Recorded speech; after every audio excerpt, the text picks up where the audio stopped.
Civil War, quite a movie. Quite the thing. So Garland was a writer first, the novel of the beach. 28 years later he's coming. Went on to direct Ex Machina, Annihilation. He's got this. He said that this is his last directorial work, and it's his most expensive. I think it's A24's most expensive film, a $50 million art house movie. At the beginning of the IMAX screening, he said, "I can't believe they're blowing this up to IMAX. I can't believe they can do it." And then he left, and we all watched it on the biggest screen possible. So, non-specific future, very non-specific. United States has turned against itself. Dictator president in the White House. Texas and California are in an alliance as the Western forces against the federal government. Militias are everywhere. Journalists travelling from one area to the next en route to Washington to interview the president. That's what they're trying to do. Kirsten Dunst is Lee. She's working out on the front line with a young girl, Kaylee Spaney, she's sort of becomes her unlikely protege. First thing to say is it's not the film of the trailer. The trailer makes it look like a Marvel movie, and the first hour of the film will have you wondering when the Marvel movie starts. It is an evocation of a dystopian future that's very effective. The war-torn streets are war-torn, but there's also that weirdness about rolling into a town where the war doesn't appear to be happening, and there's a dress shop selling hats. Dunst is very good as the Lee Miller-esque photojournalist.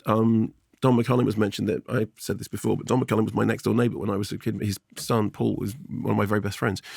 The weakest thing, I think, from the writing point of view is the young Shutterbug. I think that Kaylee Spaney, who's brilliant in Priscilla, does her best with it, but I think that feels like a movie construction. The young person who wants, of all the things that didn't quite ring true, that was it. Jesse Plemons is a total scene stealer. I mean, he's only on screen for about, was it 10, 15 minutes? If that. And you've seen it in the trailer, but it's just... Right. Anyway, so Garland was saying, pose and don't answer a question. Is it apolitical or is it political? Okay?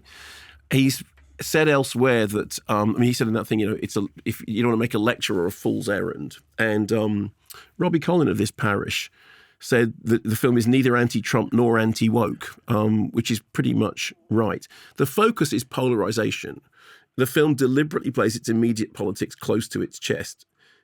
And as Garland said, in an age of polarization, you don't want to make a movie that's polarizing. That said, the message is in there. I mean, you said, look, it's a fight against fascism. It's this president. He's in the White House in his third term, the thing with the FBI.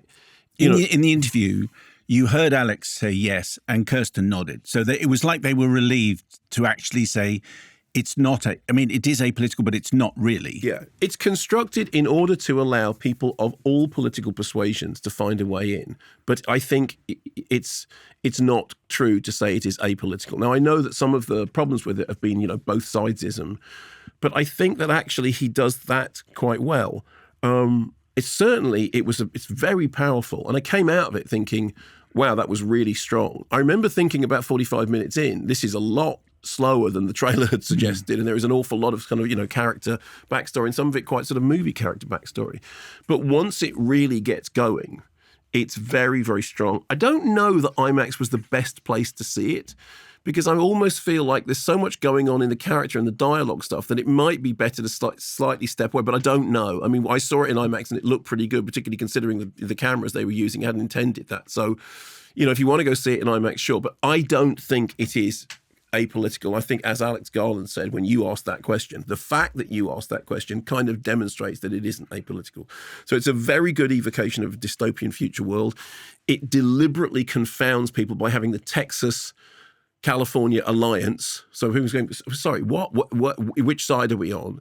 And all the way through, whenever they arrive anywhere, you're not sure who anyone is. And if there's something terrible that's happened, you don't know who has committed that. And I think that is very well sustained. So I like it very much. I thought it was very powerful. Like I said, I'm slightly less than convinced by the relationship between the old photojournalist and the young upcoming photojournalist. I just thought from a writing point of view, that was slightly on the nose. But otherwise, I thought it was pretty solid. And there's a moment where they talk that Kirsten Dunst's character became famous because of, in the dialogue of the film, they say because of her photographs of the Antifa massacre. Yeah. And you don't know whether Antifa have carried out the massacre or it's they who have been massacred. You go, oh, okay, fine. So that's the line that we're walking. And that happens all the way through the film. And that is how it is designed. You can take, exception to that, but that is what it is.